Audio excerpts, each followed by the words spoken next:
Good morning, sports fans. It's Mark Oldupsky Halpern here on the Sports Insanity Network, brought to you by the Dugout of Millwood, along with our co-signer, Top Knot Sports Club.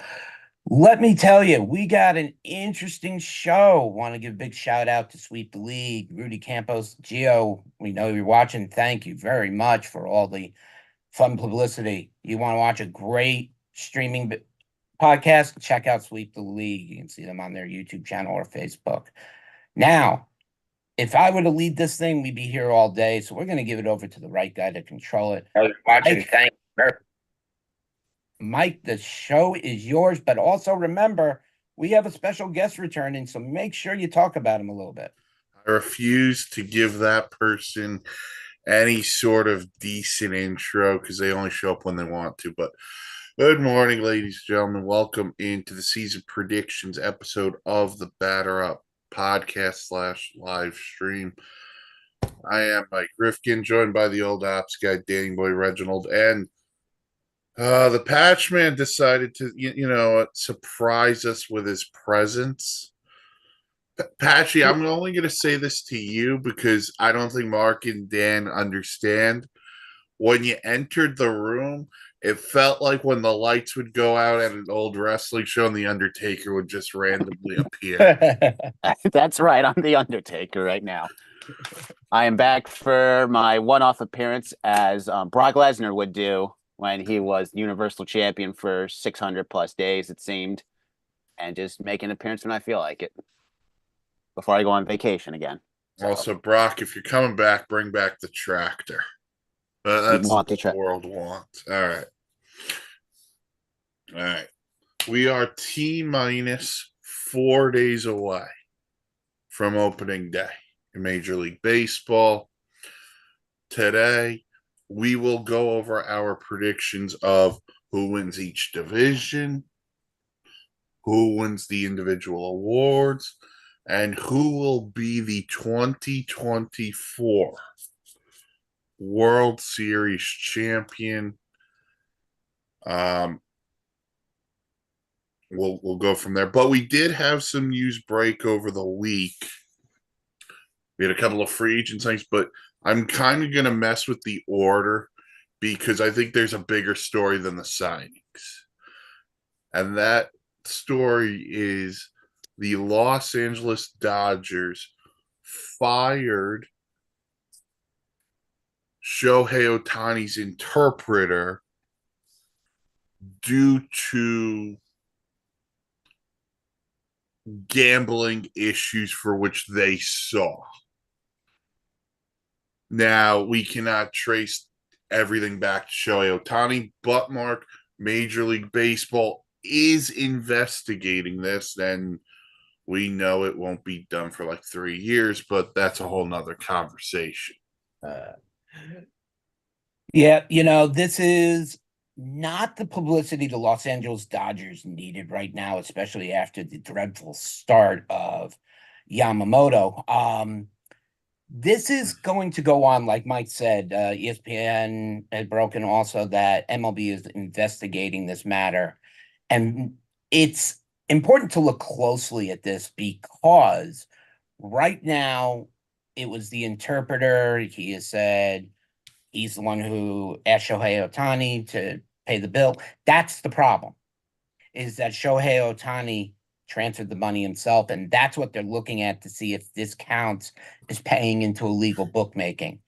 And that's the issue. It's not more a question, was it for Ohtani anymore? It's now how Ohtani was involved. And the interpreter had already recanted after saying that's what happened, saying, no, no, no, no. He gave me the money and I transferred it. So there's a lot going on here. But Shohei Ohtani's life has hit a barrier and has stopped on a lot of fronts, including the baseball card market, where his autographs would be flying. And right now, everything is halted. So we'll see how that translates. Patch? it's interesting because, now it's like it's a yin and yang type thing where, maybe Ohtani was the one gambling still and the interpreter is just taking the fall.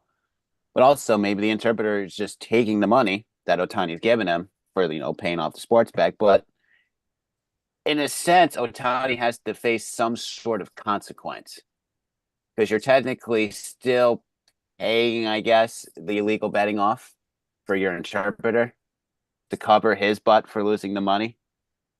If anything, I wouldn't say, everyone says, oh, if this comes out true, ban him from baseball. If this is the route of him just paying off, I guess, his interpreter's mistakes for betting, I say just suspend him for the year and call it a day. Spend him 1 year, done.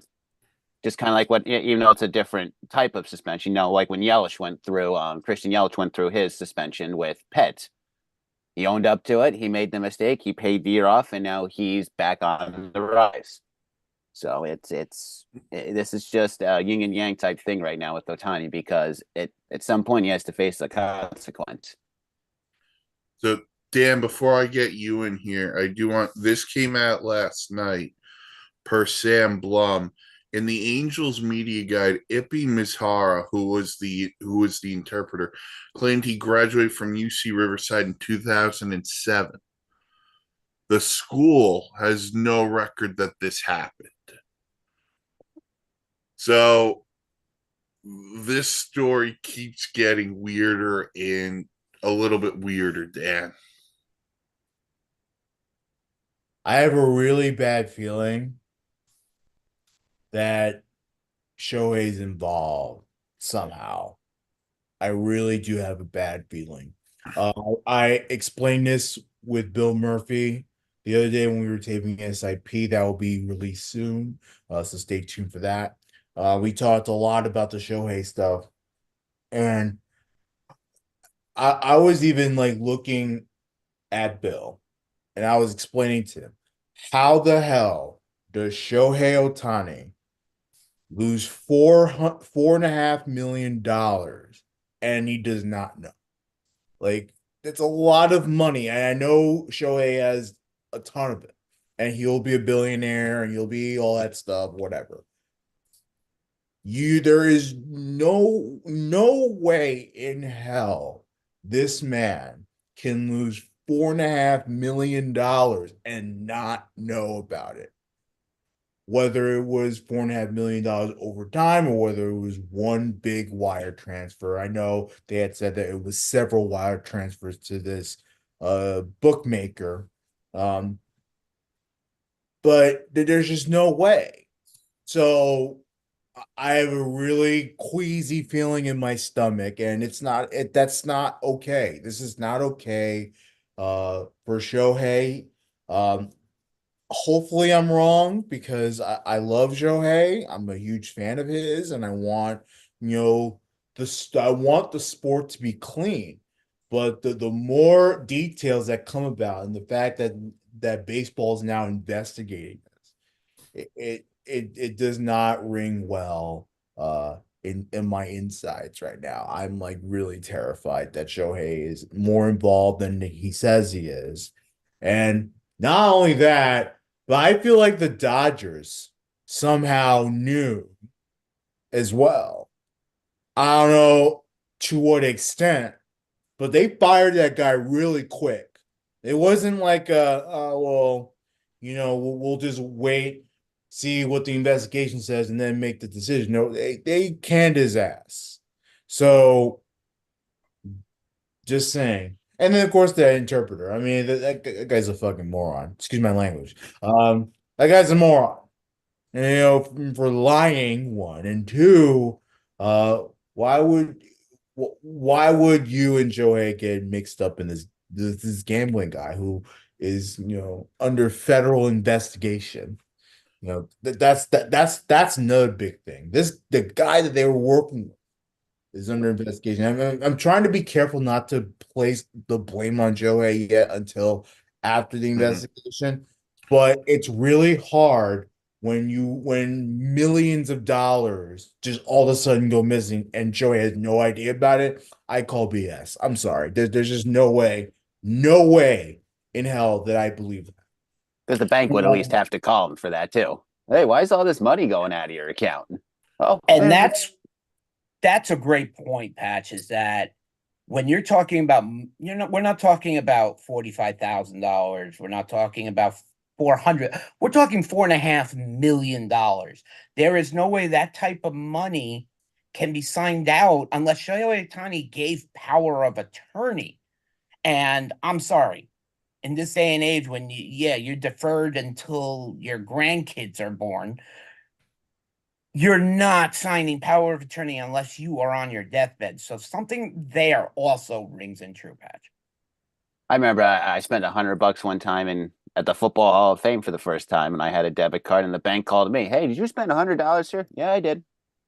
It's So, like the bank at least. Come on, the bank is everyone's involved. Yeah, my bank, when I was trying to pay my rent was like, this is suspicious. This is really suspicious. Never in my life has it happened to me. So millions of dollars just going missing. That's the big thing. How the details are what gets me. The fact that Shohei and his accountant or whatever did not know his money was gone. I don't. I just can't believe that. I can't. And call me whatever. You know, um, I'm just speaking truth. Like this is just with the technology that we have today. There's just no way he wouldn't know. There's a lot to unpack because Dan, I actually agree with you. There's a part of me that believes he's the interpreter's being a fall guy here because one, you guys said the 4.5 million, it's sketchy, but two, with all of the apps and all of the commercials of FanDuel, BetMGM, DraftKings, whatever the hell you want to use, they're using a real bookie. They're using, which reminds me of the movie The Replacements with Keanu Reeves and Gene Hackman. When they're going to kick the field goal, the kicker apologizes to Keanu Reeves that he has to pull the ball out, gets the first down before Washington, wins the game. But there's another part, and Dan, you brought it up, so and we can continue to have the conversation. What did the Dodgers know? Because there was an article, I think it was Bob Nightingale a couple of days ago, saying the Angels had no idea. Organization, teammates, they didn't know this. I think. So how quickly did the Dodgers catch on? I think I could believe that. I can believe that the Angels probably, didn't really know. The Dodgers, though, there's no one. Yeah, they found out pretty quickly, and then they just were like, "Yeah, hey, you're gone later, dude." And listen, the part before about the bookie too, like Dan, you say he's under investigation, but who uses a bookie nowadays? Because if you don't pay those guys, it's a finger. Well, the rules in baseball, like you could gamble legally if you go on to the actual sites that allow you to gamble. Like it's legal to do it, but you go through an illegal guy. Like what? Like come on now. Like this is the crazy part, dude. now, Really. one of the bigger parts about it that we haven't mentioned is that there was not one bet on baseball. It Mhm. was on everything else from soccer to cricket, I believe. That they Thank bet God. on sailing, clay pigeon shooting. It didn't matter. When you see what happened to Calvin Ridley just short ago, you have to figure there's gonna be some type of suspension levied here. What that's gonna be until it's all decided, I kind of agree with Patch. One year and done. I agree with Dan, but that's where it is. Forget Calvin Ridley for a second, though, Mark. Let's go bigger. Pete Rose. Yes. That's another thing. And I know Pete Rose gambled on his team and probably should never have done that. And I think we're all in agreement with that. But this is on Pete Rose's level, if in fact Yes. everyone is involved as we think everyone is. I'm sorry, like if you're not gonna give some type of massive ban to Shohei, you gotta reinstate Pete Rose and the whole thing wise. Pete Rose should be reinstated regardless. Like, Correct. yeah, obviously, but Yeah. I'm just saying, like, the hypocrisy and that baseball can use the moral high ground is is gonna really take stage if they do nothing with this Shohei thing. Well, here's the other part that's hypocritical. You watch a game. What's three commercials? You're going to get a DraftKings commercial. You're going to get a FanDuel commercial. So you are talking about the legalized version of sports gambling every 5 minutes because it's all there's an advertisement in every ballpark. There's an advertisement in every commercial for it. Now I get it. Was this completely stupid of Shohei Ohtani and the interpreter? 100%. Now again, we don't know Ohtani's level of knowledge in this, but I also want to say shame on the Dodgers because he wasn't allowed to answer any questions. That was stupid. Listen, if he didn't have the knowledge to it, all he has to say is, I don't know. Yeah, Or the Dodgers have to come out and say, Major League Baseball is looking into this. We will have a statement further along when as this goes along. Great. Like, don't give me the nonsensical argument of, oh, he's not going to answer any questions. Well, and that's why I have this funny feeling about the Dodgers too. How much do they know? Yeah. Because they're very quick to protect Shohei and then very quick to fire the interpreter. And by the way, the person you're putting a lot of pressure on that is Dave Roberts, because organizationally, they're not going out there and answering these questions. The media is going to come to Dave Roberts and go, hey, why did this happen? Why did this happen? Where Dave Roberts is probably the guy least in the know about it. Yeah. Because he's not signing the contracts. He's got to deal with managing a team that has to win a World Series this year. And now you've also caused them a major distraction, just adding to that point, to the locker room. Another major distraction to the locker room that is not needed for a team that's trying to win a World Series this year. Yeah. Shoei goes to the guys as they're betting on something in the room. Yeah, I don't gamble anymore. I just go to the real bookies. Cowards. Yeah, it's the baseball card market will be looking for the autograph 1-on-1 with the bet slip inside. That's what we'll be looking for. Okay, Mark, what happens to him, to his legacy in one, his career, but two, maybe on the baseball card and memorabilia market, if he's found guilty of this? You have to look at an immediate. I hate to do it like this, but an immediate Wander Franco situation in the card market.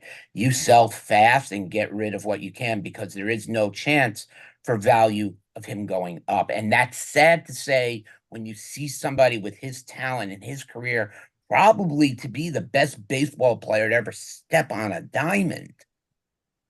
Why, and money beyond money to go after Shohei. But if this happens, that's it. Everything drops. So if he's found innocent, argument's sake, and his stock kind of keeps It'll going, regain from where it lost. Okay. It'll level off. Okay. Like we said, baseball's investigating. I don't know how long it's going to take them to investigate. It might take Rob Manfred 6 years. Who knows? But to the end of his time, basically. To the end of his time. Gonna pass off to another commissioner. Oh yeah, this is. Yeah, that what? I didn't even think of it like that, but yeah, that's probably how this goes down. No, we hope it doesn't take that long. By the way, we hope this is resolved at the end of the season, at least. Yes, but we'll keep you informed on the Shohei Ohtani situation with the Dodgers, and also so with the Angels. But All right, like I mentioned before, we did have some free agent signings during the week because we are 4 days away from opening day. The first signing we had was Blake Snell, the defending NL Cy Young Award winner. He stayed on the West Coast. He stayed in California, and he wanted to be a giant addition to the San Francisco Giants. Mark Blake's now 2 years, 62 million with an opt out after the first year to the San Francisco Giants. This is basically a half version of like a Trevor Bauer deal, and I hate to, compare it to anything, but that's basically what this is. He took this deal because no other team besides the Yankees really made an offer, and he took this deal so he could keep pace money-wise. So after this year, if he has another outstanding year, he most likely will opt out and test the market again. Danny boy. This is on Blake Snell. So, Yeah. I mean, I think in the short term, it's great.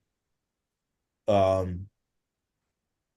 it's still kind of shocking that the asking price was so high, yet he took way less than he wanted. And yeah, it's incredibly shocking. I mean, look, the Giants got a good pitcher out of it, and they'll take it. But yeah, just go back to the teams that were in on him. It's like, wait a second, the Giants ended up caving, but they didn't really cave. Uh-huh. So that's like it's a slap in the face to all the fan bases that wanted this guy. And the Giants end up with him, and it improves their pitching staff mightily. Like this is a big time move for the Giants. Like I think it's it may not be division changing signing, may not be that case. But certainly gives them the ace-like pitcher that they can go out there every 5 days and win games. Dan, on a scale of 1 to 10, how disappointed are you that Cashman could not get him? And reportedly, after Snell didn't take their first offer, the Yankees never contacted him again. Up there, probably 10. Hmm.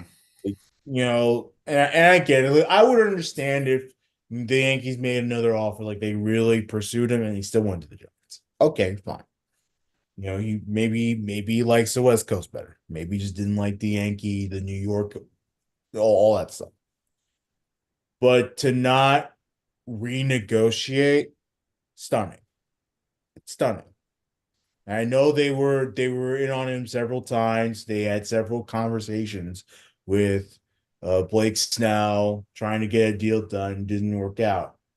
I don't know, man. Like the second contract offer didn't happen.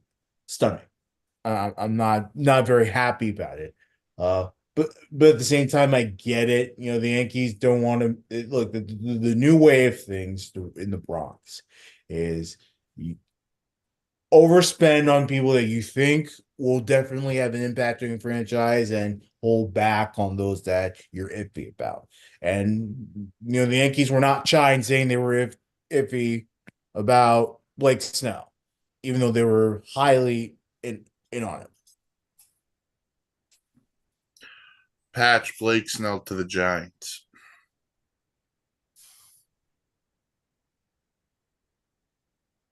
Pat, you mute.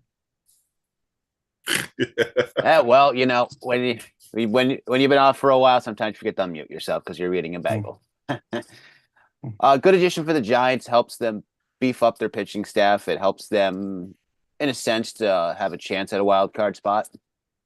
I'm not saying it like Dan said, it's not a division worthy spot because you're gonna have the Dodgers and the Diamondbacks fighting for the West.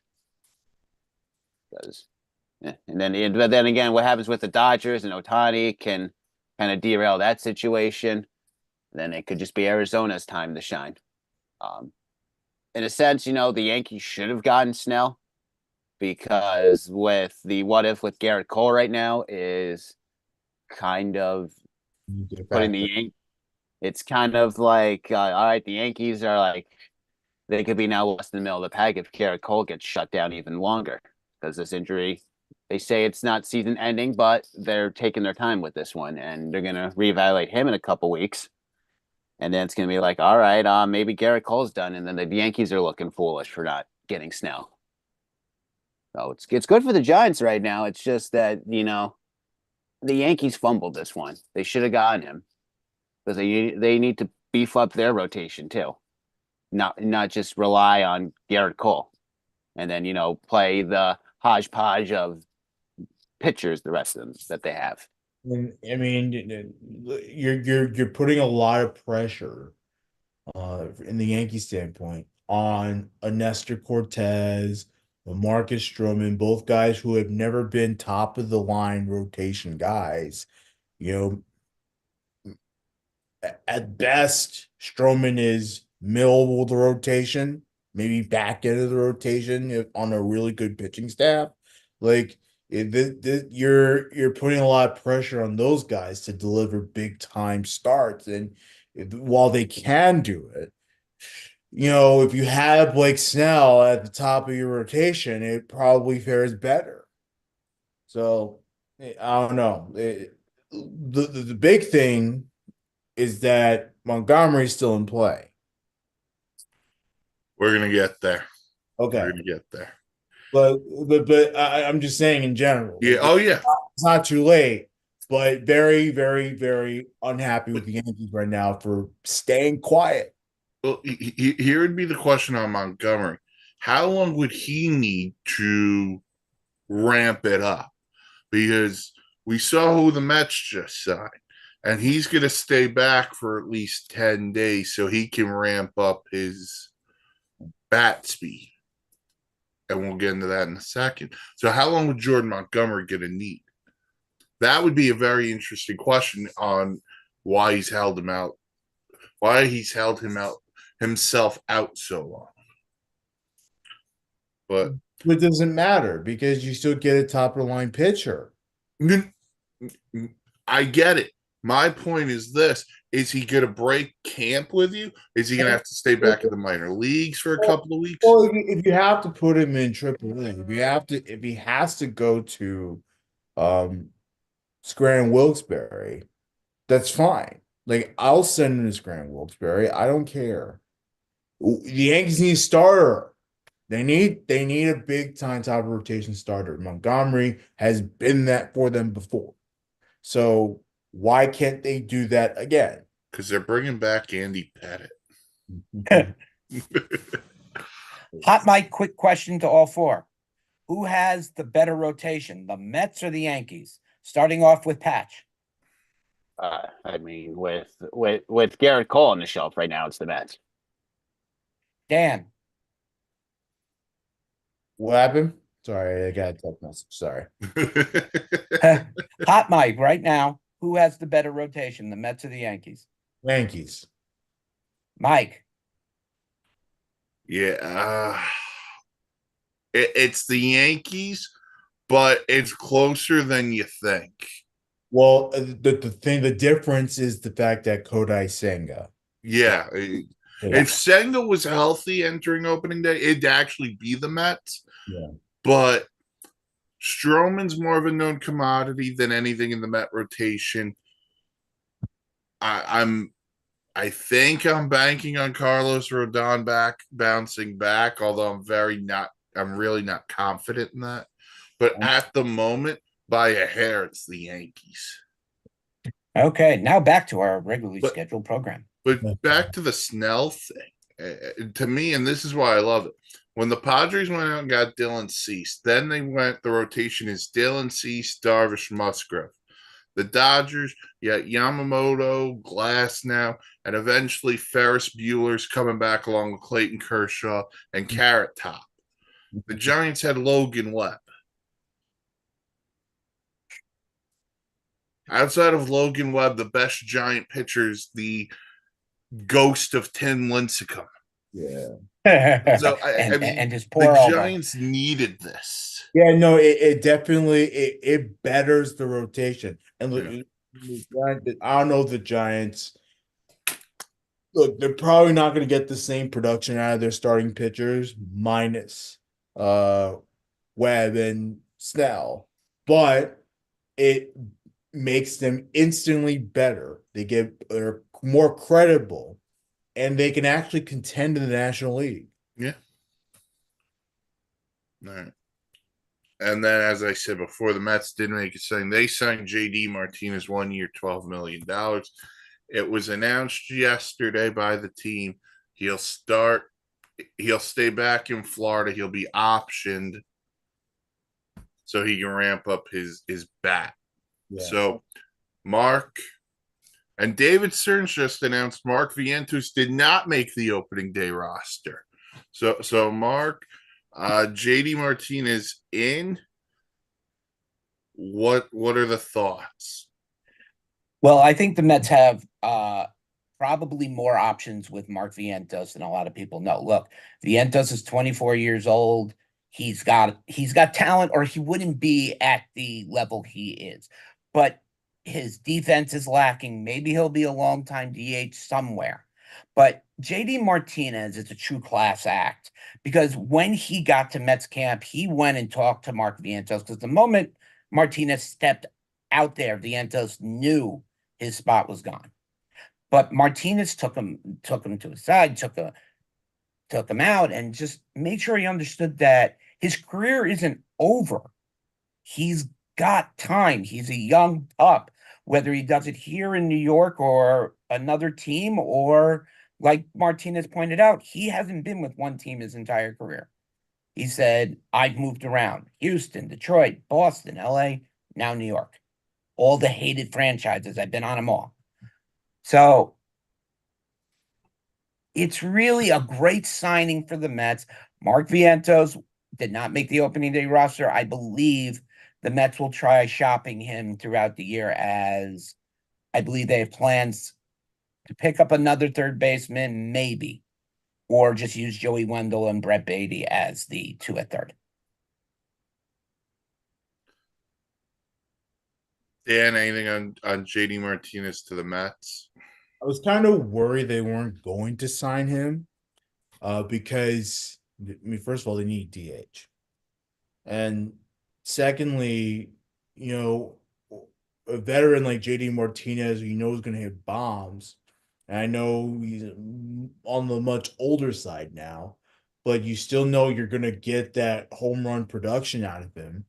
Like it was crazy, the idea that they weren't going to sign him. So no, this is something that they had to do. I think it's very smart that they're keeping him in the minor leagues for a little bit, just so that he could get some reps in before he goes into big time baseball again. And I know that it may sound backwards, but it's not, because you gotta get ready for the season. And for a lot of these players that had an off season and did absolutely nothing in spring ball, you need that time. So I have no issue with that.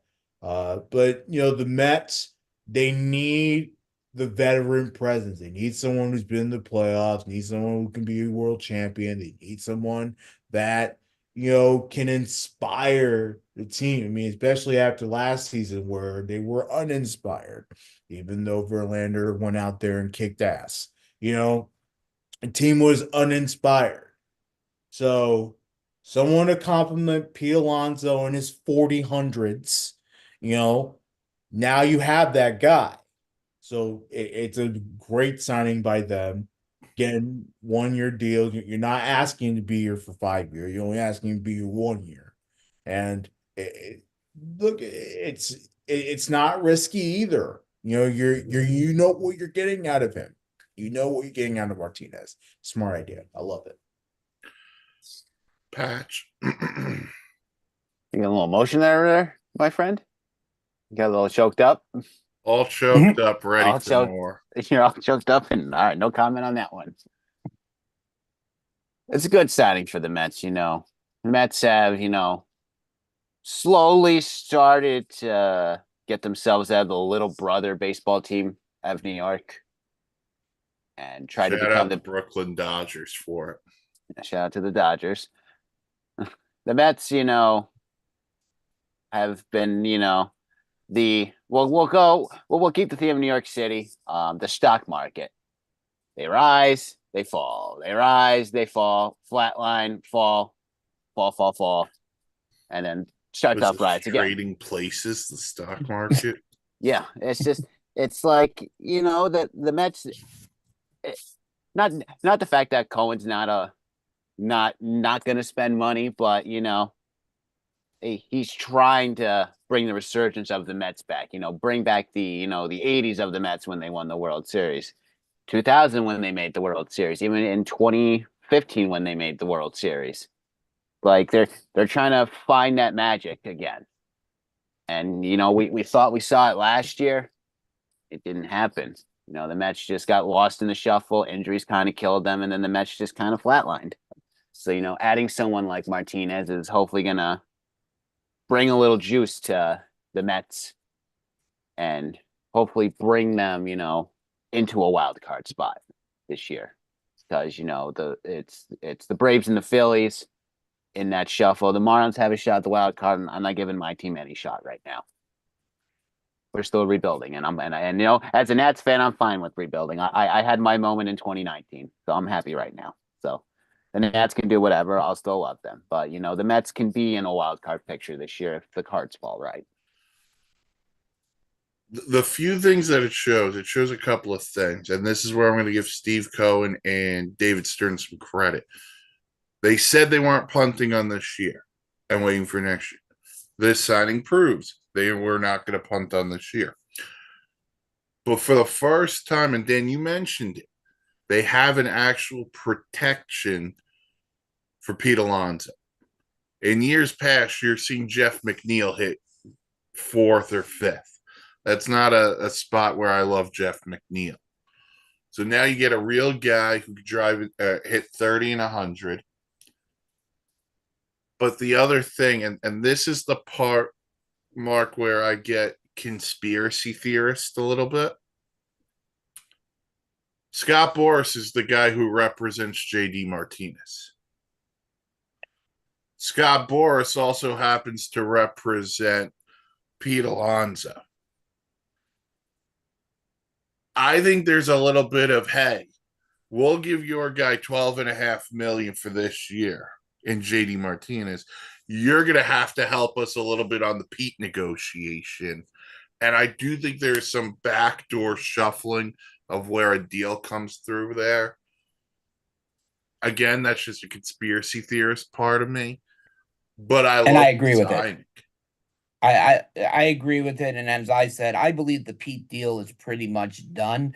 They're not announcing it because they want to wait till the season starts. They'll announce it for it to kick in the following year, so it doesn't go anywhere near this year's roster bonuses or luxury tax. That's my thought on it. But Scott Boras, I believe, also is the agent for Jordan Montgomery. Now, he was the agent for all of them. Montgomery, yes, Snell, yes, Martinez. but could he now have made an in with the Mets, getting Martinez the deal and get Jordan Montgomery something smaller, and then maybe your conspiracy theory works right that the Pete Alonso deal moves in? That's all. Montgomery is this whole thing with Montgomery is just weird. I mean, it is, but yet again, days. He's going to need time to ramp up his starts. So no matter what, you won't see him until mid-May anyway, probably, in any club. It's going to be interesting to see because, again, if any news breaks here, we will talk about it at some point. But we actually, I know I said we're T-minus 4 days away from opening day, but we had actual baseball on last week if you got up at like 5 a.m. because we had baseball played in South Korea, just like the pandemic. We had the Dodgers and the Padres play 2 games. They split the 2 games, the Dodgers winning 5-2. and the Padres won 15-11. Now, in the 15-11 game, because Mark, you begged me to say it, Yoshinobu Yamamoto got rocked, Mhm. and I'm gonna get his numbers in a second as I It was one inning. one inning, One in 4 hits, 5 runs, a walk, and 2 strikeouts. That looks like my little league numbers if I ever pitched. But Dodgers and Padres split the 2 games in South Korea. Did you guys watch it or no? No. no, I caught No. it on Yeah. ESPN. Shame on you, Rob Manfred, having the Dodgers play at 6 in the morning. I work retail. I like my sleep. Yeah. There's a reason why I stopped waking up early in the mornings because it's too early for me. So no. But I will That say is definitely a good reason. I wouldn't even do it for the Yankees. I'm being honest. I would not do it. No. I'm If it was the Yankees, we know Bill would be up. Yeah. kidding me. Bill would have found his way to get to South Korea. And he would have Have him. given me the play-by-play too. So yeah. Yeah, that would have been fun. He would have hired Shohei's interpreter. Oh, No, look, I don't. I know it counted as regular season games. The real opening day starts this week. Mm-hmm. The bottom line, the real opening day starts this week, and those are the games that I'm going to start caring about. That's in the United States. What about Canada? Sure, in Canada as Oh. well. you got to keep the. In North America. Yeah, you can't count out the Blue Jays, man. Bring back the Expos while we're at it. Yes, bring back the Expos. That's a talk for another day. Yeah, I know, but those hats were just really Expos cool. come back. They're coming back as an American League team. They have to. That would just be absolutely awesome, truly. Yeah. Oh. I think the those games were. I looked at those scores, man. Those games are terrible. Like I'm sorry. The Seoul series. I get the idea. You want to expand to a global market. They've done this before. They've done baseball in Japan. They're playing a series in London in June. They've done baseball in Australia. Like, they're trying to globalize the game. But the London series I can tolerate. Not a big fan of it, but I can tolerate it. Because it's gonna be at a good time, a reasonable time when we watch it. I can't watch a game in Asia or anywhere in the Pacific. That's again not in North America. It's because tough. of the time. It's tough for me. Look, if I lived in Japan, or if I lived in Korea, or lived in Australia, that's one thing. But I can't. I can't for the life of me do that. I can't. Neither could I, to be fully honest. However, I'm actually up because my 4.5-year-old likes to sneak in my room and grab my tablet and try to run out, thinking I don't know it, but I didn't know it, and my wife caught him. It's the dad's. It's the dad's. Yes. Yes. The So dad. he's my early wake-up call if the Mets would be on. He's my wake up call. Dad, Mets are on. Okay. Yep. All right. All right. All right. So we had regular season baseball played in Korea. The American side will get it. 15-11. Where's the pitching? Where was the pitching in general? Like it didn't I exist. mean, we listen. Who Well, knows? if you look at that first game, hats off to Mookie Betts. He had a really amazing game. I mean, just hats off to Mookie Betts in general. Yeah, I mean, It's a better bowler than Patchy.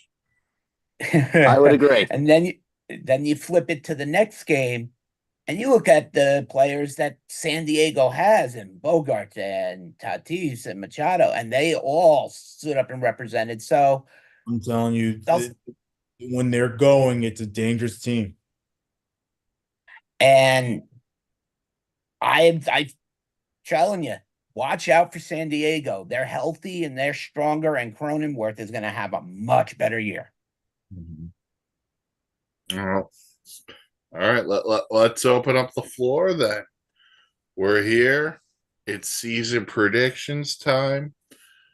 We'll dive into each division. We'll go through the individual awards, and then eventually we will pick a World Series champion. Last year's World Series champion were the Texas Rangers. So let's start with the American League.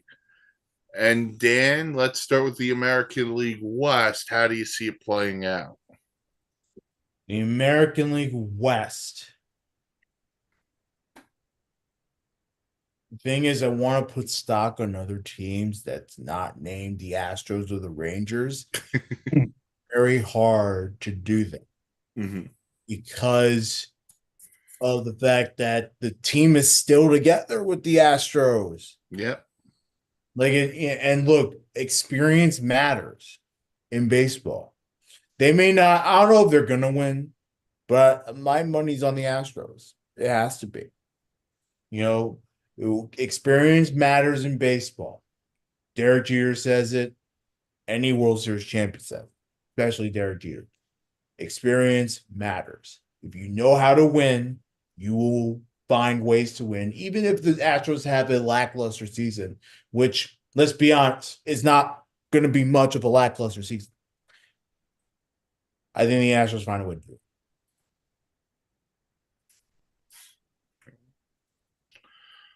So you got the Astros, and then how do you want to play it out the rest? I think Rangers. The Angels aren't terrible. I can see them like a third or fourth place. Mm-hmm. So they're definitely that. Mariners.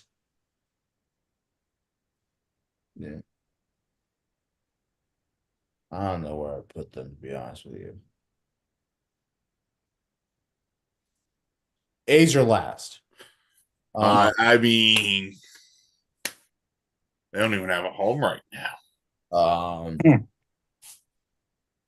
We'll go Angels 3, Mariners 4th, A's 5th. Okay. Patches O'Houlihan. I'm gonna go out on a limb. I'm gonna take the Mariners. Ooh, okay. Okay. Think about it. When the Mariners are healthy and they stick together and they play baseball, they fucking win games. Pardon my French. They win effing ball games. If if Houston gets injured, the pieces fall apart, and the Astros just come crashing down to earth. Angels have been lost in the shuffle, since it seems like since Mike Trout came up, because they can't make the playoffs with him.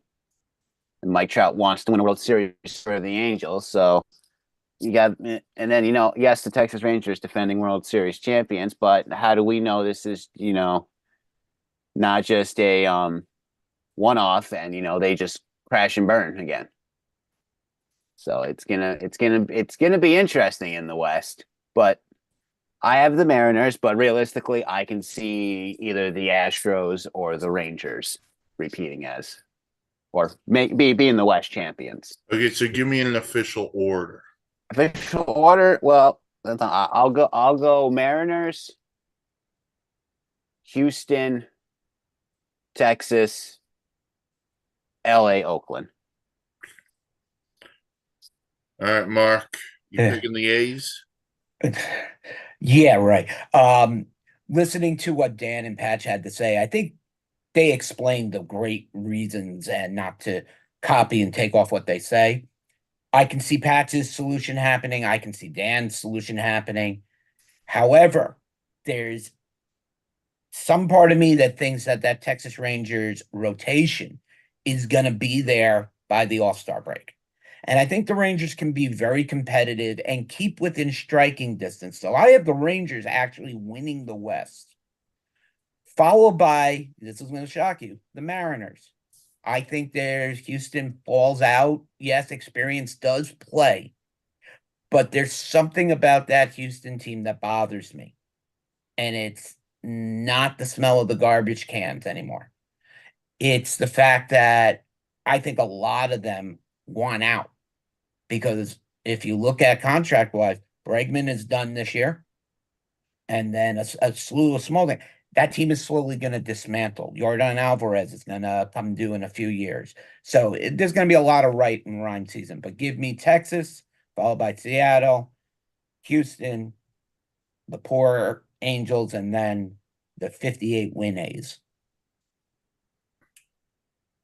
All right. I'm taking the Astros because I've learned in this world you don't bet against the Astros because but the other thing is they figured out a solution to this. Their starters don't have to go 7 or 8 innings. Their starter could go 5, 6 innings. Then I got the law firm of Presley, Abreu, and Hader to shut the door on that bullpen. And then that lineup is just ridiculously good. Jose Abreu didn't have that good of a year, and he still hit over 20 bombs last year. He gets another year. Bregman's in a contract year. Altuve's there. Tucker, Alvarez, they're so good. I'm not betting against Houston. Then at Texas, they'll get in. They're a wild card. See, if Seattle had an offense, I would so be on Seattle because I love their pitching staff. I just don't know where the offense comes from. Then I have the Angels because Anthony Rendon just doesn't care enough about baseball. And then the A's. I will say this about Seattle. If the Mariners come even close, within striking distance of a division title, Scott Service should be manager of the year. Because I'm telling you right now, that lineup he's going to put out there, not a top-notch lineup. I don't care who Julio Rodriguez is. Right. And that's been my issue with them, Dan, for the last number of years. You have this great pitching staff. You put that together. I mean, some offense. Let's go. I've never complained about the Mariners pitching ever. Yeah. That's the funny part about Seattle. The pitching is always solid. The pitching's great. The fish market's great. I mean, just get me a bat to go next to Julio. More and Ryan Lewis. I mean, listen, reincarnate Ken Griffey Jr. if you have to. I don't care. Or bring out Edgar Martinez and a Walker. That's it. Bring out Edgar Martinez and a Walker. Edgar Martinez, Jay Buhner, steroid-infested A-Rod. It don't matter. Oh, all right. So we had 2 Astros, a Ranger, and a Mariner going in the West. Mark, how do you see the AL Central playing out? The AL Central is a bag of cats that we all don't want to really deal with. And I have big hopes for Kansas City. Maybe not this year, but in a couple of years down the road, as they're slowly getting better. And Bobby Witt is a true star. Sorry, Bobby Witt Jr. is a true star and a absolute all-around player. But I think this is going to surprise a few people. I actually have the Detroit Tigers winning this division because I think the whole division absolutely stinks. But I see the Tigers having more motivation to win this year than any other team. So I'm going crazy. I got the Tigers at 1, the Twins at 2, the lowly Cleveland Guardians at 3, the Kansas City Royals at 5, and yes, the White Sox at 4. All right. Dan? No, I'm with Mark. This is going to be a very close division. I'm not picking the Tigers. I'm not there with them yet, but I'm telling you right now, they're on the rise, and I love AJ Hinch. You know how much I don't care about his cheating. I love AJ Hinch. So I think they'll definitely be contenders. Ultimately, on paper, the Twins have the better line. They have the more experienced line. Maybe not the greatest pitching, but to me, on paper, they have the better team. I'm going to stick with them first. I'll go Detroit second, the only reason why I'm pushing Cleveland to third is because I just don't know if they're not making massive upgrades to their squad. So I'll push them down to three. It's gonna be very close with the Royals. I think the Royals make a massive jump this year. Everyone's counting them out. I think they're making a massive jump this year. And then so they'll one of them will be either three or four, and then the White Sox, man. I mean, I'm sorry that team is gonna bottom out like crazy. You know, if they can't stay healthy, if they do stay healthy, maybe, but even then, the AL Central is a disaster. It's a terrible division. Nothing exciting going on over there. Neither Central has anything exciting. Let's be real honest. No one wants to go to the Midwest anymore. Patch. I have the Guardians. Oh, of the galaxy. Yeah, Guardians of the Galaxy are gonna, I think, rule the galaxy of what this AL Central is. It's not pretty at all. It's gonna be a close division, even though it really shouldn't be. Because some of these teams should be better than they should be, but who am I to say? I'm just a guy on a podcast on a live show right now. I'm the guy on a podcast on a live show. That's right. Yes, but you're no longer in the high A league. We're in the triple A league now. Yeah, we are. So yeah, it's going to be the Guardians winning this division, then the Twins, then the Tigers, the Royals, and then the little Windy City team in Chicago, the Chicago White Sox. Well, I'm gonna need to get checked out because I'm with Mark. I went with the Tigers. Hey. Oh my God. I know. I'm very frustrated with it. I thought I was going out on. Oh my God, that somebody actually agreed with me. At least we all have the Tigers up there. Yeah. Dan, I'm with you. I love AJ Hinch. I love Yes. the job he did in Houston. I love the job he's doing with Detroit. If Spencer Torkelson can do what he did in the second half last year and do for a full season, they've got some young pitching coming. I like the Tigers. I've got the Twins. I just don't trust the Twins. Then I've got Cleveland. I think Cleveland, you're just counting down to the deadline and see what you get for Justin Bieber. I know it's Shane Bieber, but get the joke. 4, I'm with you, Dan. I got the Royals because I think they're making a huge jump. I think the Royals are going to be closer to Cleveland than they will be the White Sox. The White Sox, it's time to throw in the dynamite and just blow it up.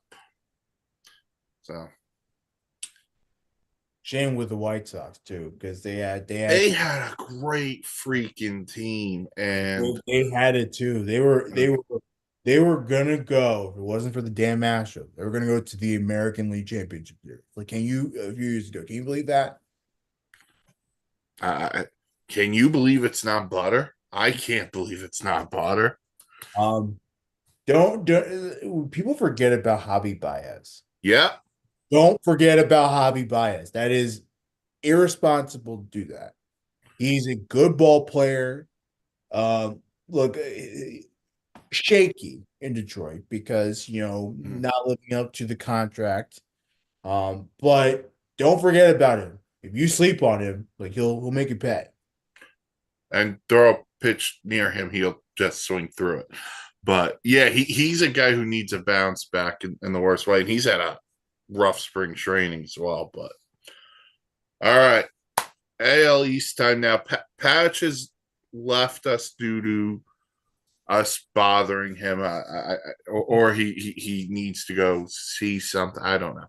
But Patch's pick for the AL East was the New York Yankees, and that's all he gave us. He didn't give us a full rundown. I'll go with the East. I got the Orioles repeating. I love the Baltimore Orioles. Rest in peace, Peter Angelos passed away yesterday at the age of 94. Give my love to the fans in Baltimore.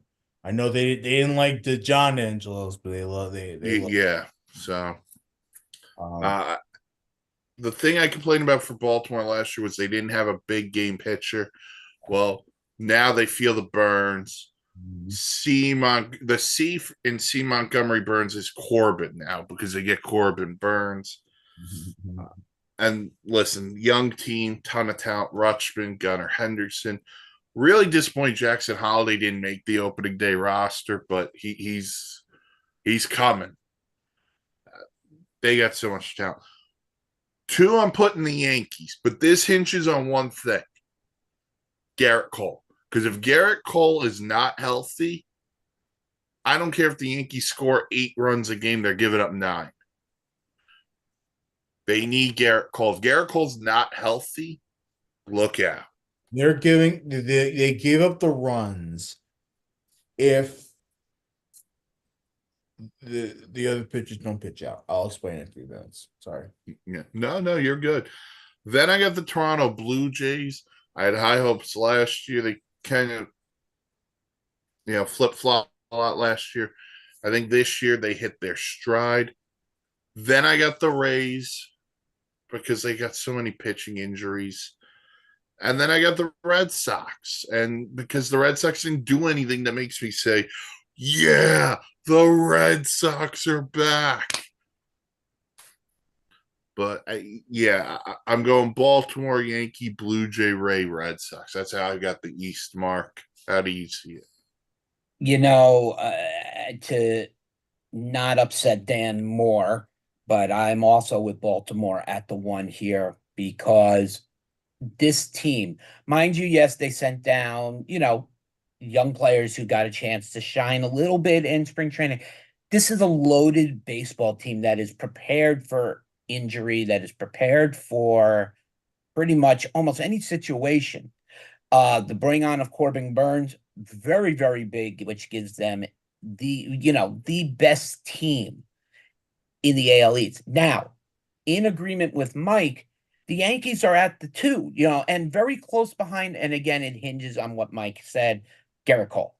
If Garrett Cole is indeed healthy and okay to pitch to the level he was last year, it's going to be very close between Baltimore and New York. But if Garrett Cole is down and you're relying on, as Mike said and Dan said and Pat said from earlier, Mark Stroman as your main name, which he has never been, it's an issue. Carlos Rodon, who has not had one successful game as a Yankee, in my opinion. So I have the Yankees at a close 2. Mike makes a good point about Toronto. I also have them at 3. I think they will get better, and I think Guerrero has a monster year and gets his extension to stay with Toronto if he wants to. And then, like Mike said, Tampa Bay has a lot of pitching injuries. And then I just feel bad for Lucas Giolito, looking to be as a prime piece of Boston, but will not be there due to having Tommy John surgery after one spring training game, so, and I don't think Boston has enough to push them anywhere. And I have Boston at the bottom.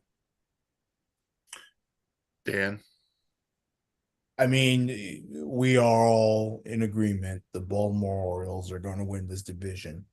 The Orioles are scary, are good, and they are young. They are scary. We right now, everyone in baseball is in danger because of the Baltimore Orioles.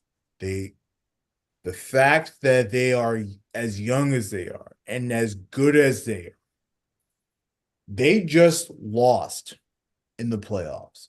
And they lost badly too. Mm-hmm. You don't think that's gonna inspire them to want to go out there and try to win? Like I think of the Orioles as like the Yankees in the mid-90s. The Yankees, they almost had it in 90. They were gonna win the World Series in 94 if it wasn't that damn lockout. And that strike and stuff. Then of course 95 happens, they lose to the Mariners. Who's on the upcoming? Jeter, Posada, Pettit. Oh my God. Rivera was a setup man for a couple of years. I'm telling you, man, the Orioles remind me of the Yankees in the mid '90s when they had that turning point. They lose in Seattle.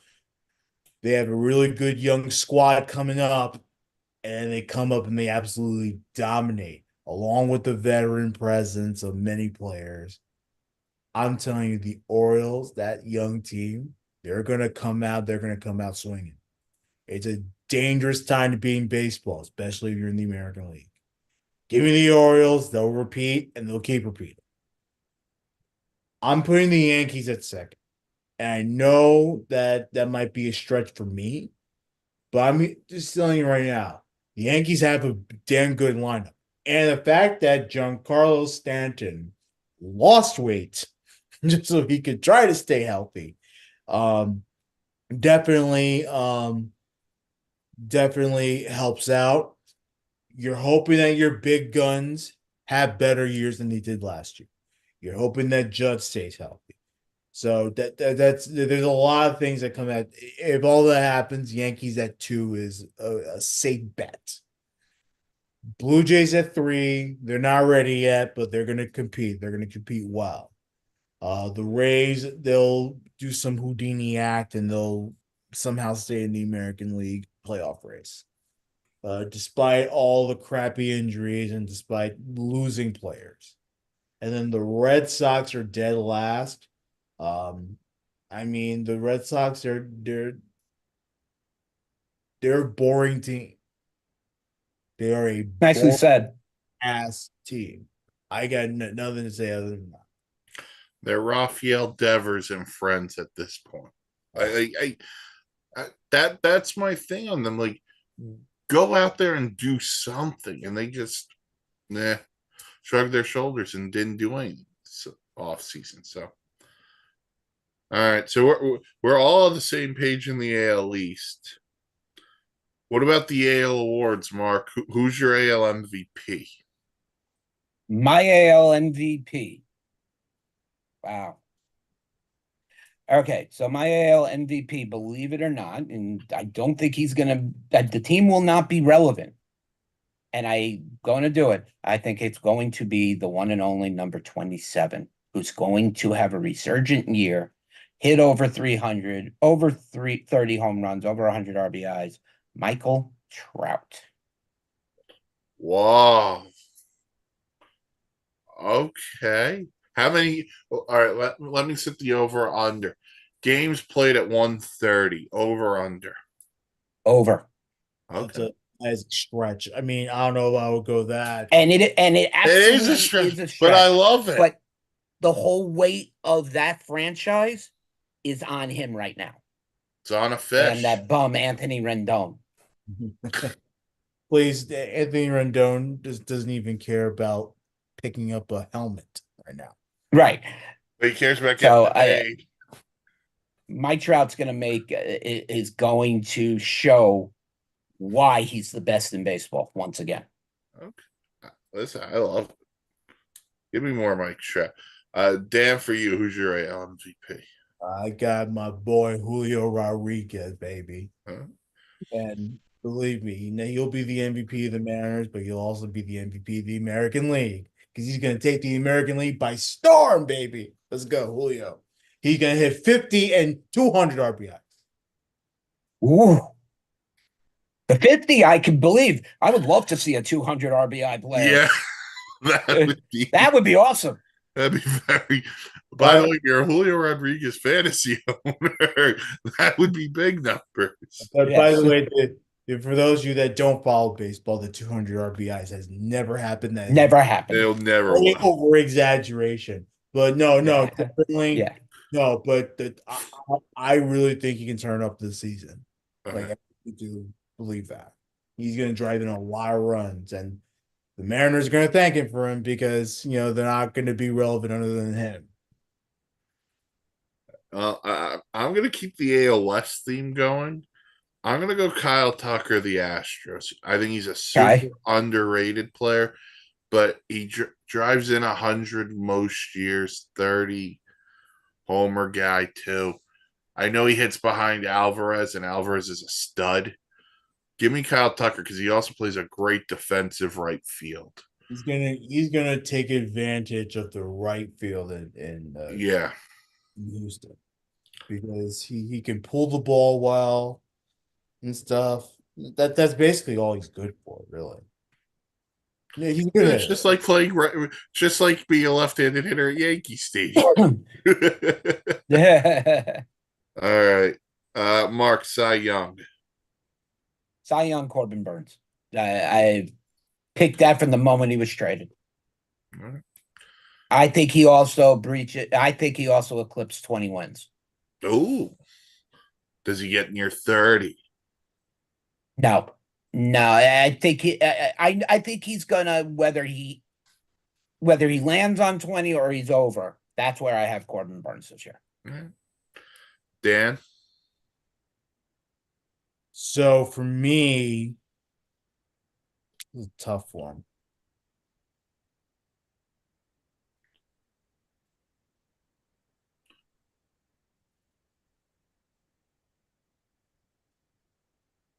See, it's kind of hard while Dan's thinking because as a Because sports fan, I would pick Garrett Cole in the top of my mind, but Yeah. good pitchers. yeah, no, but I would have had Garrett Cole easily as picking it because of what he did last year and what he really can do. But now with his health in question, He's the best pitcher in baseball when healthy. or when Mhm. healthy, yeah, I was about to say. I'm gonna bank on someone that you're not thinking of. Lance McCullers. Ooh. Okay, Like, can If we he's healthy, that's big for Houston. he's healthy? I really think he could be a shutdown ace. Not necessarily. I don't know. I don't know. I like Corbin Burns, and he'll definitely be the top Yeah. guy involved. I'm gonna go with Lance McCullers. I want a big time Cy Young season out of him. I'm going Kevin Gosman. I okay. think if Toronto wants to do something, it's going to be because of the rotation. Evan Gosman at the top will have a major say. All right. Manager of the year. Oh, Dan, you go first. He just passed it off so nonchalantly. Dan, you go first. Brandon Hyde in Baltimore. Agreed. I'm going to go AJ Hinch. Okay. If Detroit No, wants to get to where I think they could get to, I'm going to take AJ Hinch. All right. Who will be the AL representative in the World Series? Then we will Baltimore. do National League and official World Series. I think it's gonna be the Orioles. Orioles. You're with the Orioles too? Yep. This team is one of the most electric ball clubs I've seen in a long time. I'm going to go repeat. I'm going to go Texas Rangers. Right?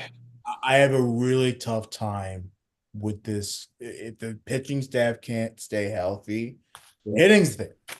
But the pitching Well, staff is not. I'm banking on the pitching coming. I would take the Orioles too, but for discourse, I will say the Rangers. Listen, I'd also take Houston, to be honest with you. I'd have no issues taking I Houston. mean, look, I wouldn't be surprised if it was any of those two. Yeah, so, like, We'll put it that way. here's the one thing I'll bank on. It probably won't be a team in the AL Central. All right. NL, we'll start with the East. Patchy Mark took the Phillies to win the NL East. He's the Bryce Harper lover. That's the only reason he took him. He knows he can't pick the Nats. So Well, remember, Bryce Harper said when he was introduced as a Philly, he would bring a World Series back to DC, and then the Nationals won the World Series. yeah. Well, yeah.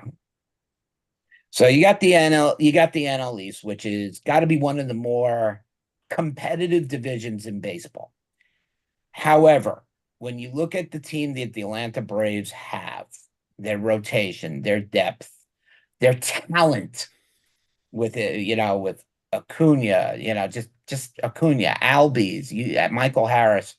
There is no way I don't have Atlanta at the one being challenged by the Phillies. I mean, I have the Phillies making a good close run, but don't count out the New York Mets here.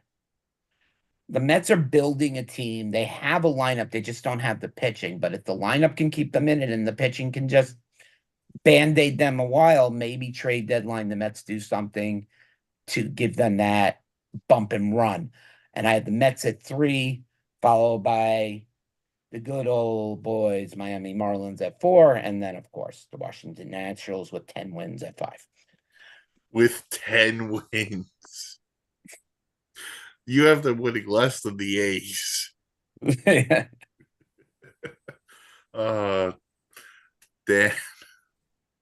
No, the Atlanta Braves are going to win this division. Phillies are going to be a very close second. Like, I think that the Phillies are right there with them. Like, I think they can go toe to toe.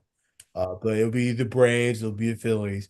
The New York Mets are a very strong 3. Don't count out the Mets. They are a strong 3. They'll probably get one of the wild card spots. That's my prediction. Wow. So Mets at 3. Who would I pick for the bottom? It's gonna be a tough one. Marlins 4, Nats 5, and for obvious reasons, the Nats have too much of a young team, to be. But I'm telling you right now, for the Nationals, it's just about the growth this season. Forget everything else, just grow. I got the Braves at the top 2. They're just too deep. Cunha, Olsen, Riley, Albies. Chris Sale's going to be their number 3 starter, and I'm fearful that they're going to turn Chris Sale back into a Cy Young candidate. That's gonna happen because he's wearing a Brave uniform. As long as he doesn't punch a sign. Listen, I got the Phillies at 2. As long as they're healthy, they are without a doubt one of the 3 best teams in the National League, along with the Dodgers and the Braves. I've got the Mets at 3 as well. The one thing that can really hurt the Mets is injuries, but I expect certain guys to bounce back. I think that'll be beneficial for the Mets. I've got the Nationals at 4. I like the Nationals, what they're building, but it's more of an indictment of the Marlins, who, again, like the Red Sox, didn't do anything this winter. We've been waiting for the Marlins to add an impact back. Well, they added a guy named Berger last year, and it didn't even help them. May have helped their appetite, I don't know. But the Nationals are a young team. They're right there on the rise. So I'm going to put them in front of the Marlins, but they're going to be distant from the Atlanta Braves. All right, Mark, the NL Central, where Patchy took the Cubs. The Cubs are an interesting pick. They're going to be a good team. I expect Cody Bellinger to be as good, or if not better, this year than he was last year. But I'm sorry. What happened to the St. Louis Cardinals last year was absolute breakdown. I see a complete role reversal this year. Goldschmidt, Arenado go off. They got the pitching. They got the right talent. I have St. Louis at 1 with the Cubs not far behind, giving a good challenge. But don't count out the good old-fashioned Milwaukee Brewers for doing Milwaukee things. They'll be good. I don't think they'll be good enough, but they will finish at the 3. Pittsburgh at a close 4, and then unfortunately Cincinnati at the 5. Even with Ellie De La Cruz probably going to win your Rookie of the Year. Dan? Let me see.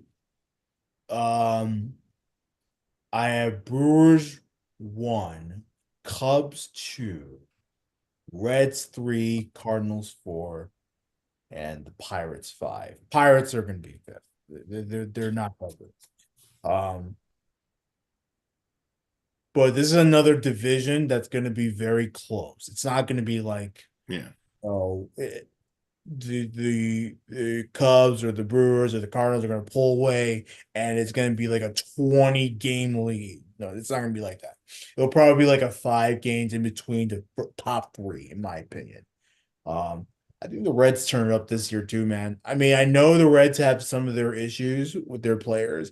I think they turn it up a little bit. I have them at 3. Like I truly believe that they could be one of the top teams in that division.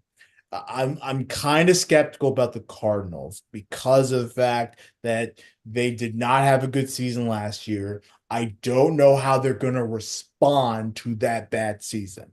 I've never seen that from the Cardinals yet. I'm with you. And the other thing on the Cardinals that concerns me, we haven't seen that in our lifetime, what they did last year. But the other thing is they're getting older. Yeah. Goldschmidt are not. Then they decided to add 3 pitchers in their already in their 30s with Gray, Lynn, and Gibson. Gray's going to start the season on the injured list. Hurt. And at 25 million a year. And they rewarded the incompetent manager with an extension for some stupid reason, which I just don't understand. But And this is just, it's uncharacteristic of St. Louis. There is a smart baseball town. yeah. Like, fans are not going to be stupid. The fact that you're not going to trick us here. Look, obviously you're big guns. Nolan Arenado is going to have a phenomenal season. I'm not worried. I'm not worried about Paul Goldschmidt. I'm worried about everyone else in that lineup. Yeah. What's Wilson Contreras giving me after what he gave me last year? What is Dylan Carlson going to give me? You're right. And here's the thing: you something you said. They're a smart baseball town. If the Cardinals said after they won the World Series in 2011, "Hey, Albert's gone, Yachty's retiring, Wainwright's retiring. We're going to kick this thing into a little bit of a rebuild," the fans would have understood that. Yeah. But instead, you went for the jugular. You bring in a Goldschmidt, bring in an Arenado. Now you're committed to winning now, and then bringing in 3 pitchers already in their 30s. It's a tough pill with injury histories. It's a tough pill. Yeah. And look, maybe Mark's right. Maybe they do respond well, and maybe they have a great season. But I just never seen this scenario with St. Louis yet to have me guessing. Like I right now, I just don't know where they are. The bird with the best response is still Tweety Bird. I mean, all right. For me, I've got the Reds winning the Central. Ooh, I don't know about that, dude. Listen, Oh no! Listen, I don't know who Interesting. to take in this division. I'm gonna go with the Reds because they're the most fun team to watch. No, man. If you're right, I'll give you all the flowers, man. I'll give you all the flowers. Then I got the Cubs. Then I got the Cardinals. Then I got the Brewers. Then I got the Pirates. Stink. They're terrible. They paid Aroldis Chapman $10.5 million, and that video came out the other night. Yeah. Like, I mean, really? There's a reason why a lot of teams don't want that baggage the entire season. Yeah. So the Pirates, you go walk the plank, and you wait for another Pirates of the Caribbean movie to come out. So I got the Reds. All right, Mark, the NL Western Division. What should be an outstanding victory should be the Dodgers, just because what you look at. However, with what is going on right now, I put it kind of in flux because we don't know how MLB investigation is going to affect this team, not physically, mentally. And that's a big thing. So right now, it's going to be close, but I actually have the Padres winning the NL West because that team is as stacked as the Dodgers. The pitching on the Dodgers, you get Walker Buehler back, and stuff like that, but you don't have him in for a while. And I know it was his first start. I hope for $325 million that he shows something in his next start. But give me the Padres, followed by the Dodgers at close. The Diamondbacks, do not count this team out. This team is young. It's got couple of great players in Corbin Carroll. Great smart move to bring on Eugenio Suarez to play third. Good experience there. Their pitching is good. So the Diamondbacks at a close 3, the Giants at 4, and then the Rockies just pitiful at 5, even with that stadium. Oh man. All right, Dan. Give me so it's a role reversal. Dodgers 1, Padres 2. And I'm telling you right now, the Padres are definitely, after what I saw the other day, they're definitely, and of course throughout spring training, obviously, they're definitely a close 2. So please, please, Dodgers, you're going to compete for the West title with San Diego. So give me the Padres at 2, Dodgers at 1. I'm with Mark, man. The Diamondbacks are gonna fall off because it's common. Get to the World Series, you don't win, you're gonna fall off this year. It's bound to happen. The National League got better this season. Right. But the Diamondbacks got better too, so they'll fall off a little bit, but they're gonna be stable. They're definitely gonna be one of the wild card teams, and things are looking up in Arizona. There really are, future wise. Mm-hmm. The Giants look. I know they just got Snell, but the Giants are still 4. I'm not in love with that squad right now. And then of course the Rockies are one of the jokes in baseball. What's the bigger joke? The fact that they're way above sea level, or the fact that they just have a crappy team. I mean, I don't know. It's How about the fact that they're a crappy team above sea level? Patch took, well, as he typed it, it's the Padres, but we The all know he took the Padres. Padres. Let's go the Padres. Um, Missed the R with that one eye. I got the Dodgers I'm not picking against them. They're loaded. And until I hear what happens with Ohtani, I'm still going to take him. He'll take a season. He'll play. He'll play. I'm not even gonna dare to even. Yeah. I got the Padres at 2. I think 2 through 4 in the West is very interchangeable. I'm with you guys. I got the D-backs, then I got the Giants, and then I got the Rockies. And ask Chris Bryant once again, what were you thinking, Chris Bryant? But yeah. All right, Mark, who's your NL MVP? Paul Goldschmidt. I've been very big on him since last year's fall, and the work he's put in. He's got his swing back. He knows his time is fine where he is. But I think he has a monster year. I'm not saying 50, 60. I'm saying 40 home runs, 130, 140 RBIs, and at least 120 hits. Dan? Bryce Harper. Come on now. Bryce Harper.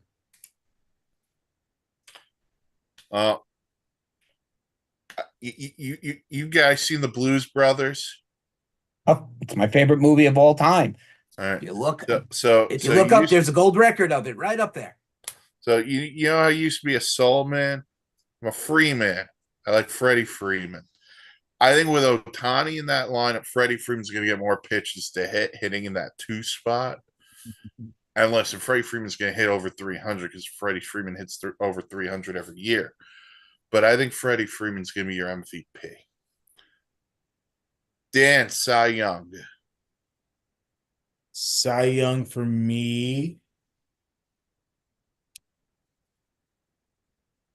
No, I'm going with Atlanta. I think I'm with you with the Chris Sale. I really Oh, I really think he will. oh, And if it's they reincarnate Chris Sale into a Cy Young candidate, it's over. it's gonna be a one-off. I don't think it's gonna stick Okay. up, but I think that he'll just magically reappear. I mean, it's not impossible, dude. No, Me Mark. or you? No, no, go ahead. Yeah, staying with Atlanta. I mean, that I would not thinking, but it's now that's a little bit of an imprint. Chris Sale could have that type of, but staying with Atlanta, Spencer Strider. I'm sorry, this guy over the last 2 years has been dominant. He's got fastball, he's got a great slider, and with that Atlanta team, I think he's going to be one of the most unstoppable this season. All right. I said I think Atlanta can reincarnate Chris Sale. My actual pick is going to be Zach Wheeler. Also, because of this reason, if I predict it, Zach Wheeler's gonna have an ERA over 4, and my life will be fine. And Brody Van Wagenen, you could still go see the other side of the door. For manager of the year, I'm going David Bell of the Reds. Mark. I can understand why, and you want to know what? I I don't disagree with it. I think with one of the most fun teams on the ball field who has nothing to lose, and you got so many young stars on that team, why not? All right, I'm with Mike on that. Oh, I'm a Why trendsetter. not? One is okay, two is fine, three's enough. David Bell, man. Like, no, Let's like go. I'm Let's telling you, freaking go. the Reds, I'm telling you, the Reds they're gonna be good. They're Yeah, gonna, the Reds are gonna do things. oh Let's man. go. I mean, poor Joey Votto, big shout out to him, future Hall of Famer, in my opinion. Yeah. May he get a spot with Toronto, who knows? But just when the Reds are going to be becoming relevant, the biggest name they've had is gone. It's a cutthroat business. That it is. But I'm with you. I agree with you. Like I feel terrible for Joey Votto. Mark, who do you got for rookie of the year? Ellie De La Cruz, baby. There is no question in my mind. This kid is not only going to make the baseball card market for us at the dugout go very well, but this kid is something special. He can do it all. He's that 5-tool player that every team dreams of having, and no, it is not with the last name Bean. With the last name B. Shout out to Billy Bean. That was Not a sponsor. Such a Oh damn. I think I broke Mike a little bit. I'm so lost in where to go. yeah. Oh my god. What's just for this? Which one? Rookie of the year. This is rookie of the year. Just in general? Yeah, just general. Can we get Jackson Holiday up in here? Because if we do, it's gonna be him. Like He could beat up by June. It's possible. he'll be better than his dad. He'll have a better career than his dad. Oh boy, yeah, his dad was a hell of a ball player. Oh, Matt Holiday, yeah. Matt Holiday was a hell of a ball I player. love Matt Holiday. Even his tail end of his career Yeah. Oh yeah, Yep. was very productive. That's a he good was a great player. He had a Green Day song written about him called "Holiday," for Pete's sake. All right. Last thing, not least, World Series. The Patchman has the Yankees winning the World Series over the Dodgers. I don't know why. Maybe he's trying to play a curse in Dan's head, but that's where Patch is going. That's he wants me and Bill to suffer. I don't blame him. The it'll be the Atlanta Braves at the end of the day. I love what the Dodgers have done. I love what the Orioles have done. I think the Braves are due for another championship. Who do they beat? I think they beat the Orioles. Okay. Braves over- I'm with Dan on the American League side that the Orioles will be there, but I'm with the San Diego Padres making it to the Wow. World Series. Yeah, And San Diego beats Baltimore in 7. All right. I took the easy way out. I'm taking the Dodgers. I'm taking the Dodgers. I'm putting them over Texas, but it could easily be Baltimore. But I do think the way I'm going to phrase this, whether it's the Dodgers, the Braves, or the Phillies, I think the winner of the National League wins the World Series.